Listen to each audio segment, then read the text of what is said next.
여러분 안녕하십니까? 광주 MBC 뉴스투데이 시작합니다. 먼저 오늘의 주요 뉴스입니다. 유력 대선 주자였던 이낙연 민주당 대표의 위상이 흔들리고 있습니다. 텃밭이라는 호남에서도 이재명 경기지사와 경합하고 있고 민영배 의원은 이재명 지사를 지지한다고 공개적으로 밝혔습니다. 경북 상주 열방센터를 다녀온 광주 지역 방문자들을 통해 지금까지 66명이 확진됐지만 방문자 가운데 3분의 1이 아직 진단검사를 받지 않았습니다. 방역당국은 검사 명령을 어기면 사법 조치하겠다고 경고했습니다. 전라남도가 코로나19 전담병원을 지정하자마자 직원 절반 이상이 퇴사했습니다. 성급하게 추진했다는 지적이 나옵니다. 한파 속에 동사한 것으로 추정되는 노숙인의 행적을 역추적했더니 복지제도의 허점이 여실히 드러났습니다. 구멍난 복지행정 현장 취재했습니다. 종교시설인 BTJ 열방센터를 중심으로 코로나19 확산이 계속되고 있습니다. 광주 지역의 방문자는 45명으로 파악되고 있고 이 가운데 확진된 이들도 많은 상황입니다. 이런데도 아직도 검사를 받지 않은 이들이 많아 방역당국이 애태우고 있습니다. 김철원 기자입니다. 광주 지역에서 종교시설 BTJ 열방센터 관련 확진자는 지금까지 66명입니다. 중대본이 확보한 방문자 명단 중에서 광주에서 확진된 이들이 6명이니 광주 지역 방문자 한 사람당 11명씩을 감염시킨 셈입니다. 문제는 아직도 검사받지 않은 이들이 상당수라는 점입니다. 광주시가 넘겨받은 명단은 모두 45명, 이 가운데 검사를 받은 사람은 31명입니다. 방문자 중 3분의 1인 14명이 검사를 아직 안 받고 있는 건데 광주시는 강력 대응을 예고했습니다. 월요일까지 반드시 검사를 진행해 주시고 검사를 이행하지 않았을 경우 법에 따라서 조치하도록 하겠습니다. 광주 효정요양병원의 확진자는 전체 입원 환자의 3분의 1에 육박하고 있습니다. 요양병원의 전체 환자는 292명인데 31%인 92명의 환자가 확진돼 다른 병원으로 이송됐습니다. 직원들 중에서도 29명이 확진됐습니다. 현재 이 병원에 남아 코호트 격리 중인 환자는 172명, 직원은 79명. 광주시는 검사를 이어가고 있습니다. 밀집도 완화 조치 또한 지금 후송할 병원들과 세부 실무 협의를 진행하고 있습니다. 더 속도를 낼 수 있도록 하겠습니다. 한편 지난 일요일 아내가 확진되면서 감염이 확인된 광주 1357번째 확진자는 광주 시내버스 2번 기사입니다. 광주시는 시내버스 기사를 통한 전파 우려는 낮은 것으로 보고 있습니다. MBC 뉴스 김철원입니다. 광주 서구의 한 중형병원에서 간호조무사 1명과 환자 7명 등 모두 8명이 확진된 사실이 밤사이 확인됐습니다. 방역당국은 이 병원 의료진과 환자에 대한 전수검사와 동일 집단 격리 여부를 검토하고 있습니다. 전라남도가 코로나19 전담병원을 지정했더니 직원의 절반 이상이 퇴사했습니다. 너무 성급하게 추진하다 보니 빚어진 일로 보이는데요. 이 전담병원 구실을 제대로 할 수 있을지도 의문입니다. 조희원 기자입니다. 광양시 광양읍의 한 병원. 음압병실을 설치하는 내부 공사가 한창입니다. 다음 주부터 코로나19 환자 밀접 접촉자와 확진자 중 요양이 필요한 환자들을 받기 위해서입니다. 이 병원이 전라남도로부터 전남권 코로나19 전담병원 허가를 받은 건 지난 5일. 그런데 준비 과정에서 몸살을 앓고 있습니다. 코로나19 전담병원으로 지정되자 80명의 직원 중 무려 50여 명이 퇴사한 겁니다. 특히 전혀 사전 동의 없는 재단 측의 일방적 결정에 대한 반발과 코로나 감염의 우려가 겹치면서 36명의 간호 인력 중 25명이 빠져나갔습니다. 이번 주 안으로 이제 결정을 하라 그러더라고요. 저희 놀라고 이제 경황이 없죠, 저희도 그냥. 저희는 이제 가족도 있고 다른 식구들도 있는데. 갑자기 퇴원을 요구받게 된 입원 환자들도 불만을 쏟아내고 광양시 역시 사전 논의가 없었다며 곤혹스러워하는 상황. 재단 측은 지자체나 직원들과 충분히 의논하지 못한 잘못은 인정하면서도 신청한 지 3일 만에 허가가 날 것이라고 예상하지 못했기 때문이라고 해명했습니다.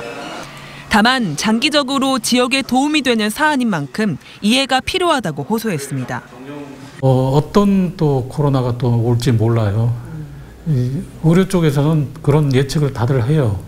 그러면은 어떻게 보면은 이 병원이 선두주자가 될 수 있지 않을까. 전라남도는 조건에 맞는 병원이 없어 곧바로 결정할 수밖에 없었다고 해명했지만 도내 다른 전담병원과 요양병원의 병상에 여유가 있는 상황인데도 성급하게 추진해 논란을 자초했다는 지적이 나오고 있습니다. MBC 뉴스 조희원입니다.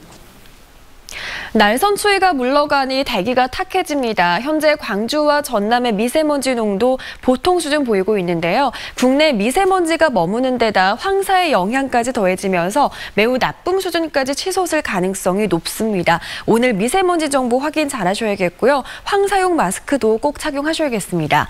눈은 녹고 있는 중이라 대기 중에 수증기는 풍부한 상태입니다. 오늘 아침 곳곳에 안개가 짙은데요. 해남에서는 가시거리 100m도 안 되는 상태고요. 화순에서는 120m 안팎, 장성에서는 280m 안팎 보이고 있습니다. 안개는 끼어 있지만 하늘 자체는 맑은 모습입니다. 현재 구름이 거의 없는 상태지만 오늘 오후 들어서는 구름의 양이 점차 많아지겠고요. 내일은 날이 흐리겠습니다. 광주와 전남 북부 지역을 중심으로 눈비가 이어지겠는데요. 대부분 5mm 미만의 비가 내리겠고 지리산 등 산간 지역을 중심으로 눈이 내리겠습니다. 아직까지 아침 기온은 영하권을 보이는 곳이 많습니다. 광주에서는 2도 안팎의 기온 보이고 있지만 장성과 담양, 나주에서는 영하 2도 안팎의 기온 보이고 있고요. 한낮 기온은 12도에서 14도 분포로 어제보다 3, 4도가량 높은 기온이 예상됩니다. 날씨 정보였습니다. 한때 차기 대선 주자 선호도 1위를 달리던 이낙연 민주당 대표가 텃밭인 호남에서조차 흔들리고 있습니다. 전직 대통령 사면론을 꺼내들었다 된서리를 맞더니 광주 지역 국회의원까지 이 대표와 거리를 두는 모양새입니다. 이계상 기자입니다. 호남 대통령 탄생을 기대하는 호남 민심에 따라 이낙연 대세론은 견고하게 유지돼 왔습니다. 하지만 연초에 불거진 전직 대통령 사면론은 이런 민심에 찬물을 끼얹는 상황이 됐습니다. 여론조사 기관인 한길리서치가 차기 대선 주자 선호도 조사를 한 결과 이재명 경기도지사와 윤석열 검찰총장의 양강 구도에 밀려 이 대표가 3위를 기록했습니다. 호남에서의 지지율을 보더라도 이낙연 대표는 29.7%에 불과해 이재명 지사와 오차 범위 안에서 접전을 벌이는 것으로 나타났습니다. 국민 통합을 위한 사면론이 호남에서조차 급격한 지지층 이탈을 불러온 것으로 분석됩니다. 이낙연 대표로서는 통합론을 필두로 본인의 어떤 정치적인 이슈 제기자로서 모습을 보이려고 했는데 그것이 최악의 악수로 이어지고 있는 것으로 보입니다.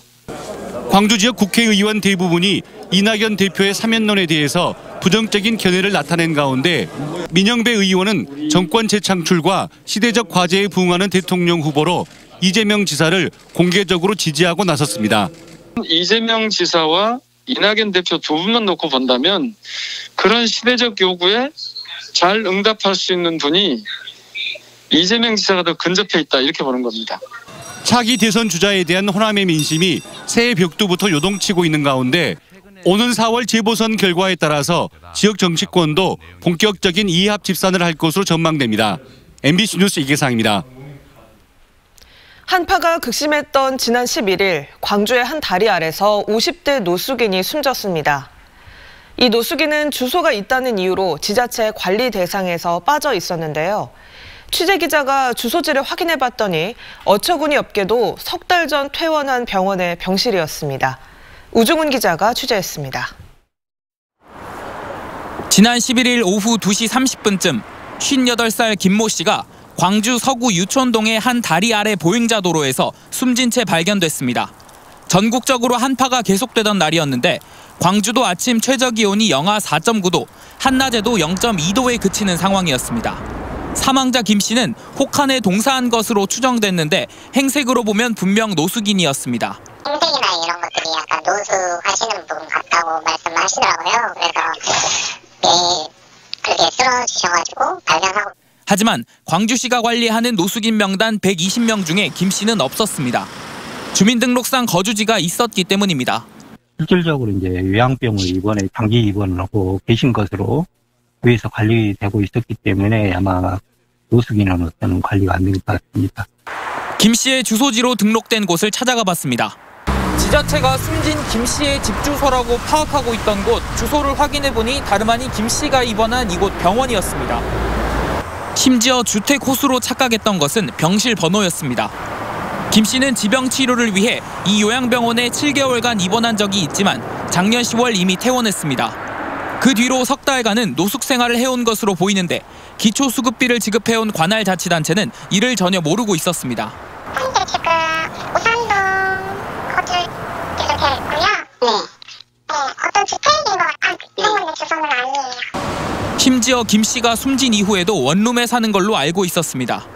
몇 번길 몇 호 이렇게 돼 있으니까 아마 주택이었는데도 어느 날 된 것 같다 그렇게 알고 얘기를 하고 나왔어요. 복지제도의 사각지대에서 아무도 모르는 사이 쓸쓸히 죽음을 맞은 노숙인 김 씨.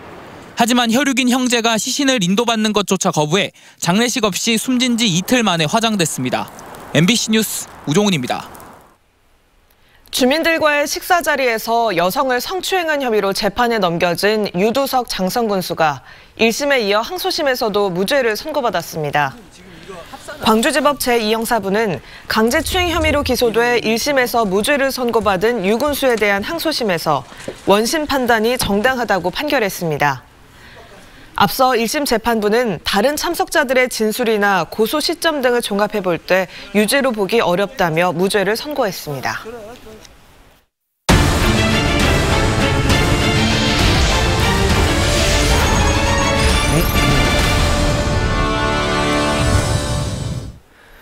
며칠 전 전남 여수의 산업단지에서 30대 노동자가 석탄 운반용 컨베이어 벨트에 끼어 숨지는 중대한 산업재해가 발생했습니다. 20대 청년 고 김용균 씨를 떠올리게 하는 사고였는데요. 현장 동료들은 이런 일이 일어날 줄 진작부터 예상했다면서 부실한 노동 환경을 증언하는 것도 똑같습니다. 강서영 기자입니다. 사고가 난 석탄 운반용 컨베이어 옆엔 어른의 어깨가 겨우 들어갈 만한 좁고 네모난 구멍이 뚫려 있습니다. 지난 10일 숨진 34살 A씨는 이 구멍을 통해 내부로 들어갔고 갑자기 컨베이어가 빠르게 작동하면서 변을 당했습니다. 또 다른 하청업체 직원은 평소에도 컨베이어의 작동이 갑자기 이뤄져 놀란 적이 한두 번이 아니라고 말합니다. 미리 예고도 없었고 안전에 유의하라는 사측의 안내도 제대로 없었다는 겁니다. 고용노동부는 특히 이런 비좁고 위험한 공간에 직접 들어가도록 작업을 지시한 것 자체가 명백한 규정 위반이라고 보고 있습니다.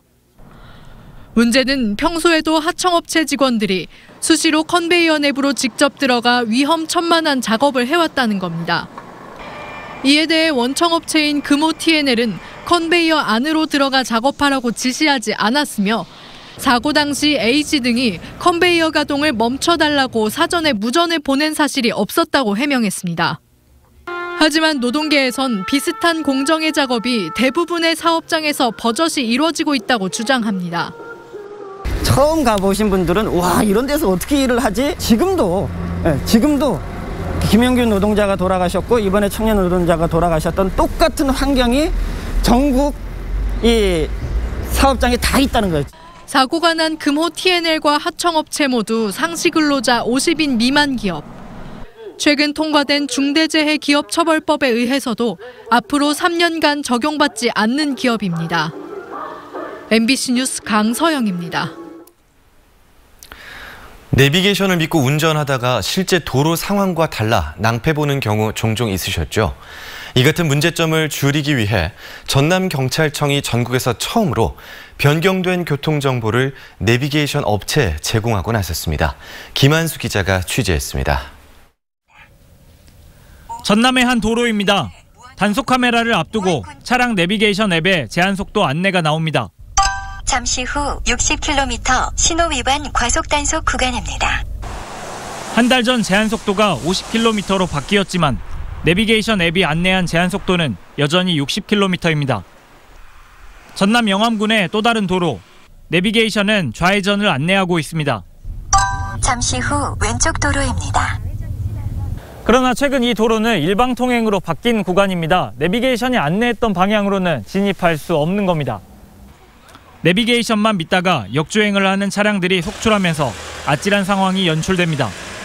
내비게이션이 230m 전방에서 좌회전이라고 써져 있길래 좌회전을 했는데 진입 금지라는 표지가 있어서 깜짝 놀라고 지금 섰어요. 내비게이션 업체들이 바뀌는 교통정보를 반영하는데 걸리는 시간은 보통 6개월에서 길게는 1년. 전남경찰청은 운전자 혼란과 사고 우려가 높다고 보고 지난달부터 전국 6개 내비게이션 업체에 바뀐 교통정보를 제공하고 있습니다. 전국 18개 경찰청 가운데 처음입니다. 주소를 위도, 경도, GPS 좌표로 변환을 시켜가지고 내비게이션 업체에서 필요한 그 좌표로 변경해서 제공하게 됐습니다.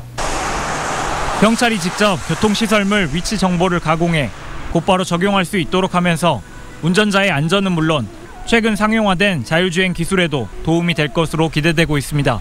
MBC 뉴스 김한수입니다. 3.3제곱미터당 2천만 원 이상의 고분양가로 논란을 빚은 광주 중앙공원 1지구 아파트의 분양가가 3.3제곱미터당 1,900만 원에 잠정 합의됐습니다. 광주시는 한양이 최대 주주로 참여한 빛고울 중앙공원 개발 주식회사와 분양 아파트는 평당 1,900만 원, 임대 아파트는 평당 1,533만 원으로 잠정 합의했습니다. 대신 비공원 시설 면적을 기존 7.85%에서 8.17%로 늘리고 용적률도 199%에서 214%로 상향하기로 결정했습니다. 광주시는 이 같은 변경안을 다음 달 도시계획위원회에 상정할 계획입니다. 광주시의회가 광주 글로벌모터스의 태양광 발전 사업에 지역업체들의 참여 확대를 촉구했습니다. 광주시의회는 성명을 통해 지역 상생형 일자리 모델인 광주 글로벌모터스가 태양광 설비업체를 공모하는 과정에서 지역 기업과 시민들의 참여를 사실상 제한하고 있다고 지적했습니다. 시의회는 글로벌모터스가 기존 공고문을 철회하고 지역업체들의 참여 확대 방안을 담아 공고문을 다시 게시해야 한다고 주장했습니다. 천연 기념물인 수달이 도심의 하천에서 살고 있는 모습이 MBC 카메라에 잡혔습니다. 수달 가족들의 단란한 모습은 주민들에게도 색다른 즐거움을 주고 있습니다. 김진선 기자가 보도합니다. 신도심을 가로지르는 경관 물길. 수로 구조물 위로 엄마 수달이 매끄러운 모습을 드러냅니다. 새끼 수달 2마리가 뒤따르며 유유히 밤 수영을 즐깁니다. 4마리 정도? 저희는 2마리만 봤는데 계속 그러고 막 그 소리를 지르세요. 자기들이 노는 거잖아요. 2-3주 전부터 인근 주민들에게 목격되기 시작한 이 수달 가족. 영산강 하류로 흐르는 남창천 등과 이어져 먹잇감도 충분한 위치에 2km 물길이 조성되면서 이들의 새로운 휴식처가 된 겁니다.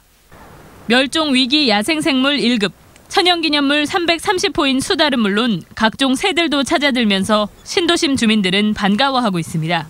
여기서 수달이 나타났다라는 거는 아무래도 수달에게 큰 다른 위협 요인이 없는 상태인 것 같아요. 영산강이나 이런 곳은 수달이 번식이 가능한 하천이다. 신도심 한복판에 등장한 수달 가족은 엄마와 생후 1년이 채 되지 않은 새끼들. 활동 반경이 하루 7km 이상인 만큼 영산강 하류 물길을 따라 오가고 있는 것으로 추정됩니다. 전문가들은 이들을 보호하기 위해 물길을 단절하거나 오염시키지 않고 산책로인 만큼 대형 견들이 수달을 위협하지 못하도록 주의해 줄 것을 당부했습니다. MBC 뉴스 김진선입니다. 희망 2021 나눔 캠페인에 성금을 보내주신 분들입니다. 북일초등학교 학생들이 13만 5천 원, 수안 GS 자이 아파트 주민들이 50만 원, 담양읍 3만 1232 주민들이 30만 원, 백동 1리 주민들이 35만 원, 가산리 1리에서 15만 원, 백동 1리 부흥 할머니 경로당에서 10만 원, 발룡 1리 주민들이 15만 원, 가사 문학면 청촌마을 홍길향 씨가 10만 원, 학선 1구에서 5만 원, 풍암 1리에서 10만 원, 곡성군 목사동면 대곡 2구 마을 주민들이 10만 원, 대곡 4구 마을 주민들이 10만 원, 신기 마을 주민들이 15만 원, 죽정 1구 마을 주민들이 10만 원, 죽정 3구 마을 주민들이 15만 원, 장성군 진원면 항림 1리 월정 마을 주민들이 20만 원, 학전 1리 평촌 마을 주민들이 10만 원, 북이면 죽청 1리 주민들이 20만 원, 사가 3리 묘동 마을 주민들이 5만 원, 복룡마을 주민들이 5만 원, 구리군 구례읍 명지아파트 여성 경로당 회원들이 15만 원, 백년리 신경순 씨가 15만 원, 명지아파트 남성 경로당 회원들이 10만 원, 구례군 익명 기부자가 20만 원, 한평군 한평 1, 2 마을 주민들이 10만 원 보내주셨습니다. 성금을 보내주신 분들께 감사드립니다. 이번 주 초 고미사막과 내몽골 부근에서 발원한 황사가 북서풍을 타고 퍼지고 있습니다. 현재 서해 도서 지역을 중심으로 황사가 관측되고 있는데요. 흑산도의 시간당 미세먼지 농도는 147마이크로그램으로 나쁨 수준 보이고 있습니다. 먼지가 바람을 타고 점차 퍼지면서 내륙 지역의 미세먼지 농도도 점차 높게 치솟겠습니다. 지금은 광주의 미세먼지와 초미세먼지 농도 모두 보통 수준 보이고 있는데요. 국내 미세먼지가 머무는 데다 이 황사의 영향까지 더해지면서 매우 나쁨 수준까지 치솟을 가능성이 높습니다. 오늘은 미세먼지 정보 꼼꼼히 확인하셔야겠고요. 황사용 마스크도 꼭 착용하셔야겠습니다. 눈은 서서히 녹고 있는 중입니다. 때문에 대기 중에 수증기가 풍부한데요.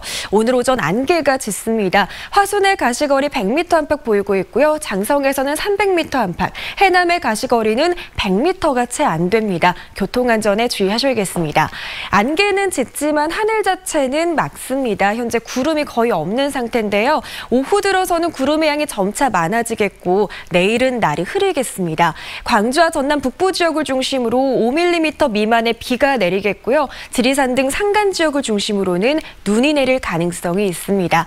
아직까지 아침 기온은 영하권을 보이는 곳이 많습니다. 광주는 0도 안팎의 기온 보이고 있는데요. 장성과 담양, 나주에서는 영하 2도 안팎의 기온으로 시작합니다. 한낮 기온은 12도에서 14도 안팎으로 어제보다도 3, 4도가량 높은 가운데 낮 동안에는 비교적 포근하겠습니다.